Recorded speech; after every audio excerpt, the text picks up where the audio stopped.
नमस्कार विद्यार्थियों। स्नातक द्वितीय वर्ष में हिंदी साहित्य के अंतर्गत हम भक्ति काल को पढ़ रहे थे। भक्ति काल के अंतर्गत हम ज्ञानाश्रयी काव्यधारा, जिसे हम संत काव्यधारा के नाम से भी जानते हैं, इस पर चर्चा कर रहे थे। संत काव्यधारा के अंतर्गत जो प्रमुख संत कवि हुए हैं, जैसे कि कबीर, रैदास, गुरु नानक, दादू दयाल, सुंदरदास, रज्जब, नामदेव, रामानंद, इन सभी के संबंध में हम विस्तार से चर्चा कर चुके हैं। आज के इस वीडियो में हम संत काव्यधारा की जो प्रमुख विशेषताएं हैं उस पर चर्चा करने वाले हैं। तो प्रारंभ करते हैं हम संत काव्य की प्रमुख विशेषताएं। सबसे पहली बात कि संत काव्य भाव प्रधान है, कला प्रधान नहीं।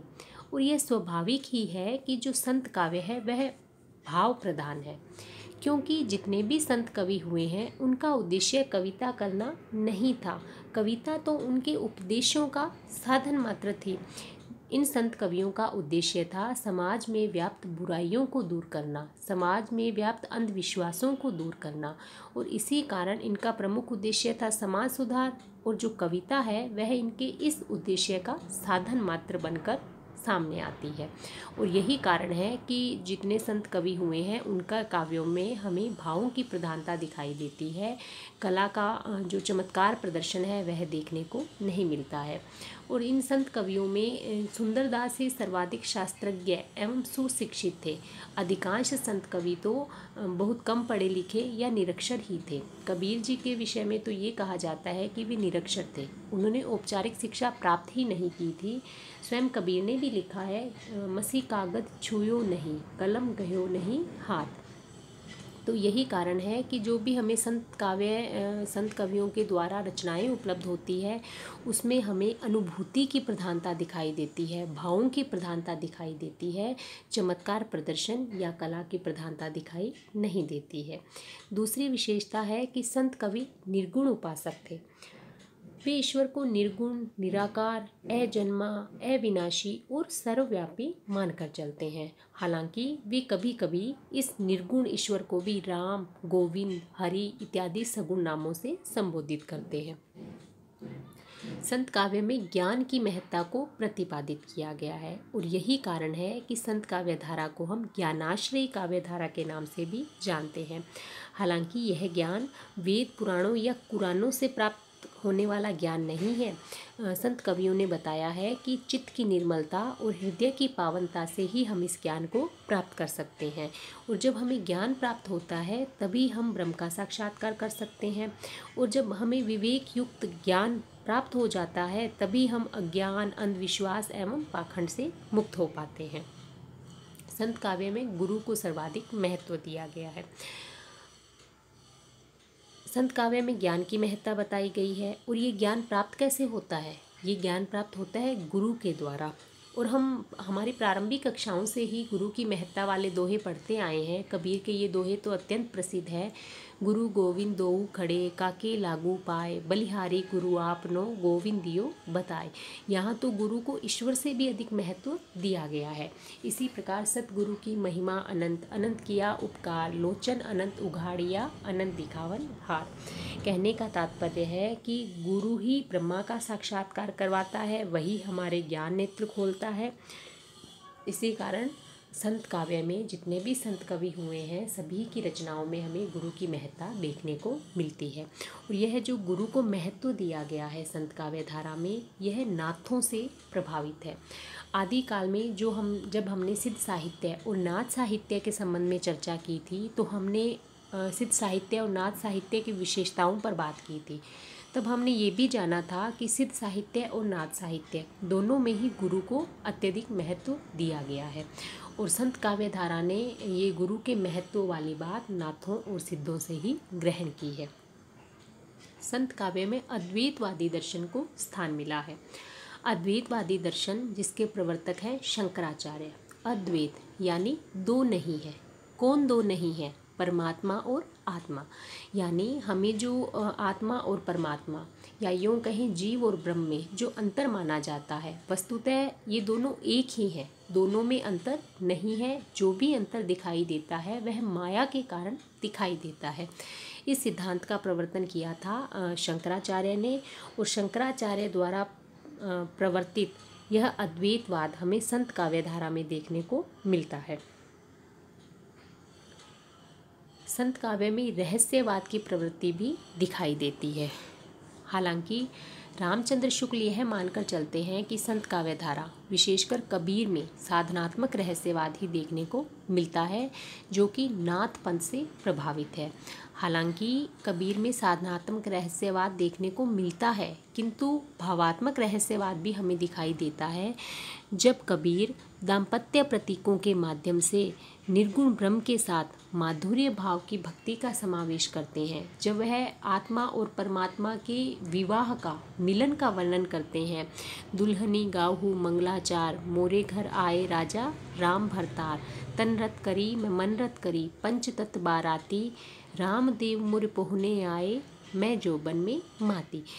ये जो प्रस्तुत पद है ये भावात्मक रहस्यवाद का ही उदाहरण है, जहाँ कबीर आत्मा और परमात्मा के मिलन का वर्णन विवाह के रूपक के द्वारा कर रहे हैं। तो इस प्रकार हम कह सकते हैं कि न केवल साधनात्मक रहस्यवाद अपितु भावात्मक रहस्यवाद भी हमें संत काव्यधारा में देखने को मिलता है। संत कवियों ने बाह्य आडंबरों का खंडन किया है। मूर्ति पूजा, तीर्थाटन, व्रत, रोजा, नमाज इत्यादि में इनका कोई विश्वास नहीं था। न केवल हिंदू अपितु मुसलमानों में भी जो अंधविश्वास, रूढ़ियाँ, धर्मांधता व्याप्त थी, उसके लिए संत कवियों ने इन्हें जमकर फटकारा है। और जो धर्म के सामान्य तत्व हैं जैसे कि सत्य, अहिंसा, प्रेम, करुणा, संयम, सदाचार, इसे ही मानव के लिए आवश्यक बताया है। और न केवल बाह्य आडंबरों और कर्मकांडों का विरोध किया है, बल्कि जो समाज में जाति प्रथा व्याप्त थी, ऊंच नीच का जो भाव व्याप्त था, उसका भी, वर्णाश्रम व्यवस्था का भी विरोध संत कवियों के द्वारा जमकर किया गया है।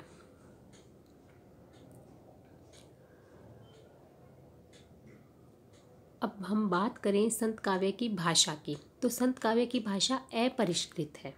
अपरिष्कृत इसलिए कि जो संत कवि थे वह अधिक पढ़े लिखे नहीं थे, या यूँ कहें कि बहुत से तो निरक्षर थे, और कविता करना इनका उद्देश्य भी नहीं था। तो इन्होंने बोलचाल की भाषा में जो अपने भाव हैं उन भावों को प्रकट किया है।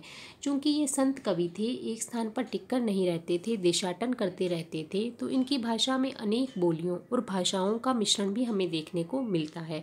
ब्रज, अवधी, खड़ी बोली, राजस्थानी, पंजाबी, फारसी, अनेक भाषा के जो शब्द हैं वो उनका मिला जुला रूप हमें संत कवियों की वाणी में देखने को मिलता है। और इसी कारण शुक्ल जी ने जो संत कवियों की भाषा है उसे सद्धूकड़ी भाषा या पंचमेल खिचड़ी भाषा कहा है। हालांकि इनकी भाषा भले ही अपरिष्कृत हो, अनगढ़ हो, फिर भी इनकी जो भाषा है वह भाव संप्रेषण में पूर्ण रूप से सफल रही है। और इसी शक्ति और सामर्थ्य के कारण ही हजारी प्रसाद द्विवेदी ने कबीर को वाणी का डिक्टेटर तक कह दिया है। द्विवेदी जी कहते हैं कि भाषा पर कबीर का जबरदस्त अधिकार था, वे वाणी के डिक्टेटर थे। जिस बात को उन्होंने जिस रूप में प्रकट करना चाहा है उसे उसी रूप में भाषा से कहलवा दिया है। बन गया है तो सीधे सीधे और नहीं तो दरेरा देकर। इसी प्रकार क्योंकि इनका कविता करना इनका उद्देश्य ही नहीं था, तो संत काव्य में अलंकारों का भी जो प्रयोग देखने को मिलता है वह भी भावों के उत्कर्ष के लिए स्वाभाविक रूप से हुआ है, ना कि चमत्कार प्रदर्शन के लिए। उपमा, रूपक, विरोधाभास, उत्प्रेक्षा इत्यादि जो अलंकार हैं उनका स्वाभाविक समावेश हमें संत काव्यधारा में देखने को मिल जाता है। जैसे माली आवत देख कर कलियन करी पुकार, फूले फूले चुनी लिए काली हमारी बार, यह न्योक्ति अलंकार का उदाहरण है, जहाँ कबीर ने न्योक्ति अलंकार का स्वाभाविक प्रयोग किया है, ना कि भाव संप्रेषण के लिए स्वाभाविक रूप से यहाँ न्योक्ति अलंकार का प्रयोग हो गया है। चमत्कार प्रदर्शन के लिए जानबूझकर कबीर के द्वारा ऐसा नहीं किया गया है। रस की अगर हम बात करें तो संत काव्य में शांत रस की प्रधानता दिखाई देती है। हालांकि जहाँ भावात्मक रहस्यवाद है वहाँ हमें श्रृंगार रस भी देखने को मिलता है। इसी प्रकार जो वियोग से संबंधित, जहाँ आत्मा परमात्मा के विरह में तड़प रही है, वहाँ हमें वियोग श्रृंगार रस भी देखने को मिलता है। इसी प्रकार कबीर की उलट बासियाँ जो सिद्धों से प्रभावित है, उलट बासी यानी उल्टी वाणी, वक्र वाणी, टेढ़ी वाणी। सीधी बात न कहकर उसे टेढ़े रूप में जब कहा जाता है तो उसे उलटबासी कहते हैं। जैसे कि बरसे कंबल भीजे पानी, होना क्या चाहिए, पानी बरसता है और कंबल भीगता है, और यहाँ कबीर ने उल्टे रूप में यह बात प्रस्तुत की है। तो इस प्रकार की उलटबासियों में हमें अद्भुत रस भी देखने को मिलता है। हम कह सकते हैं कि जो भारतीय धर्म साधना है उसमें संतों का महत्वपूर्ण स्थान है, क्योंकि इनके द्वारा जो भी काव्य लिखा गया है वह अकृत्रिम, सहज और अनुभूतिजन्य है। इन्होंने आचरण की शुद्धता पर बल दिया है, बाह्य आडंबरों का खंडन किया है, और कह सकते हैं कि समाज को एक नई दिशा प्रदान की है। और विशेष रूप से जाति प्रथा, वर्णाश्रम व्यवस्था का विरोध करके मनुष्यत्व की जो सामान्य भावना है उसे आगे किया और जनता में आत्मगौरव का भाव जगाया है। समाज के प्रति संत कवियों का जो दृष्टिकोण है वह प्रगतिशील और क्रांतिकारी था। इन्होंने शास्त्र प्रमाण की तुलना में आत्मगौरव को महत्व दिया और एक प्रकार से वैचारिक क्रांति का सूत्रपात किया। समाज में जितनी भी बुराइयां, विसंगतियां, धार्मिक विडंबनाएं, रूढ़िवादी विचार, अंधविश्वास थे, उनका खंडन करते हुए संत कवियों ने समाज को सशक्त, निर्दोष और कल्याणकारी मार्ग पर अग्रसर किया है। और यही इन संत कवियों का भारतीय समाज को, भारतीय धर्म साधना को सबसे महत्वपूर्ण योगदान है। आज का वीडियो यहीं तक। धन्यवाद।